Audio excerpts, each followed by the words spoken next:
I'm glad they both came away unscathed, because it could have been, jokes aside, it could have been a bit nasty, but.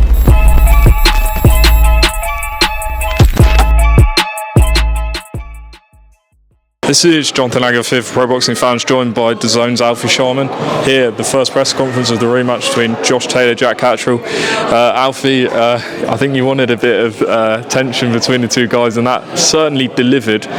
We don't often get presses like that. We don't. Yeah.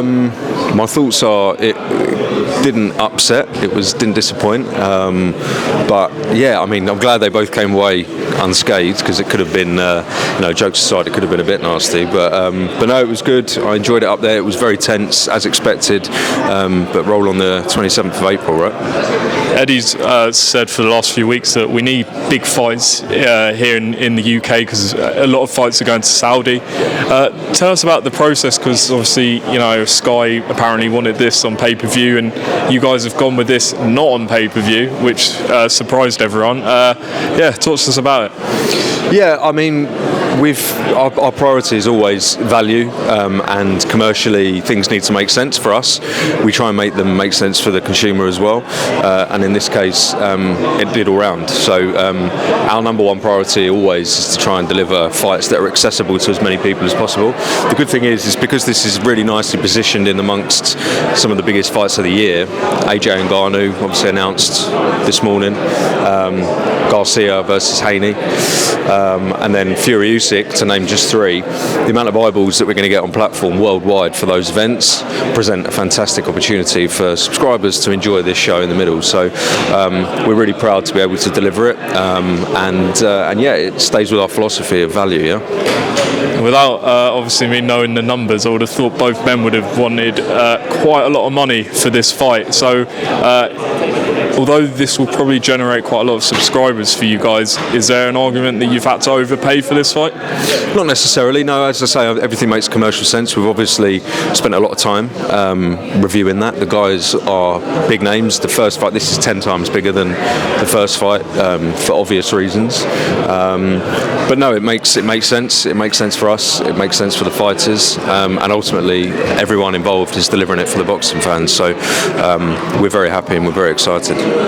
You guys seem to have established yourselves both UK, worldwide, but still there seems to be some sort of, I don't know what the word is, agenda or something from certain people. I know Rowley came out and Tiafimo both saying DAZN not a great platform, things like that. What do you make of when guys like that say that?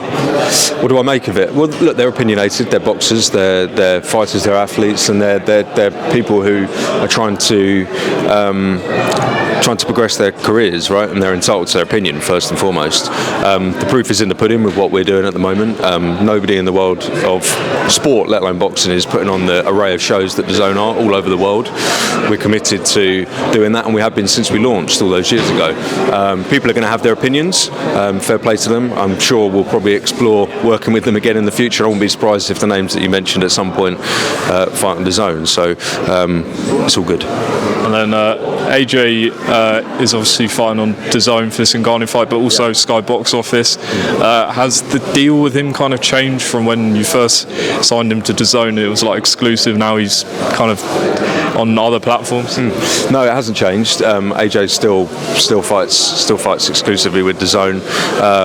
The value, I'll take a step back. The approach for this fight was to make it accessible. DAZN obviously are the host broadcaster globally, and Sky, we've got a fantastic working relationship with Sky, as we do with TNT, obviously ESPN in the States, as we've demonstrated multiple times.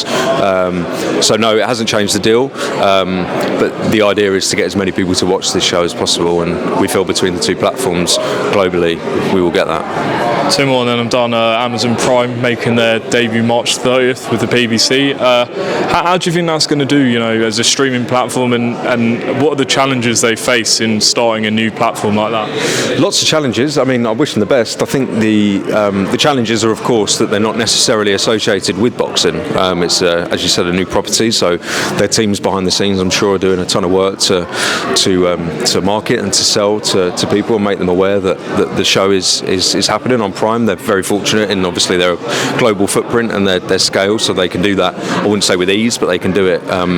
They can do it well. So I wish them the best. Let's see what happens afterwards. But I've said it before with regards to Amazon and other people coming in. The fact that these big brands and networks alongside us are coming into the sport of boxing suggests that there's space and there's money to be made, which ultimately means more fights, more shows, and everybody wins.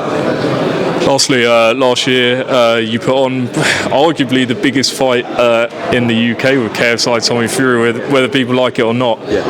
It captured like the imagination way beyond any fight last year. Is there plans for another fight of that magnitude, and does it just make complete sense if that's available? 100%. I think we spoke the morning after. It was a mega show, huge, and it had global appeal, that event. Billions of views on content. Obviously, we're not going to go into the pay-per-view numbers, but it was incredibly successful for us. One of the shows of the year. We're committed to the X Series product. It's still in its infancy, and we're really excited to develop it. More to come in that space. Lots of big names, lots of names being thrown around, as you would have seen. Some true, some not so true, but yeah, it's exciting, and we plan on putting a show on very soon. Would you like to see Rooney lace up the gloves? Who wouldn't? I mean, he's obviously. It's no secret that he can throw a punch. He's obviously trained, but in boxing in the past for fitness, etc. So who knows? Let's see. All right, Alfie, appreciate your time, and we look forward to this big fight. Cool.